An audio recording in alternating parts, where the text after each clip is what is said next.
টি-20 থেকে রোহিত শর্মার অবসরের পর হার্দিক পান্ডিয়া ভারতীয় দলের অধিনায়ক হওয়ার কথা ছিল।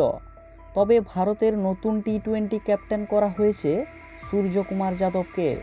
তাই সংবাদ মাধ্যম এবং সোশ্যাল মিডিয়াতে একটি কথা ভাইরাল হয়েছিল যে গাম্ভীর হেড কোচ হতেই হয়তো হার্দিক পান্ডিয়াকে অধিনায়কের পদ থেকে সরিয়ে দিয়েছেন।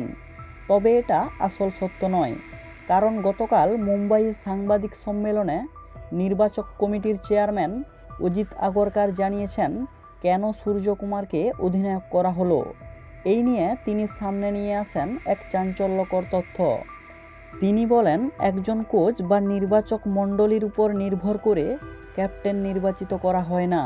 ক্যাপ্টেন নির্বাচিত করার জন্য প্রথমে বিসিসিআই একটি সমীক্ষা চালায় যে প্লেয়াররা হার্দিকের নেতৃত্বে খেলতে স্বাচ্ছন্দ্য বোধ করবেন নাকি সূর্যকুমারের নেতৃত্বে। সেই সমীক্ষায় বেশিরভাগ ক্রিকেটার জানিয়েছেন তারা সূর্যকুমারের নেতৃত্বে খেলতে বেশি স্বাচ্ছন্দ্য বোধ করবেন।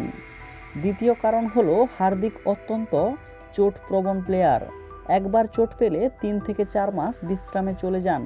তাই এই রকম একজন প্লেয়ারকে ক্যাপ্টেন করলে দলের ছন্দ বারবার নষ্ট হবে। তাই বিসিসিআই বা গৌতম গম্ভীর কেউই এই পথে হাঁটতে চাননি। সেজন্যই হার্দিককে বাদ দিয়ে টি-20 অধিনায়ক করা হয়েছে সূর্যকুমার যাদবকে।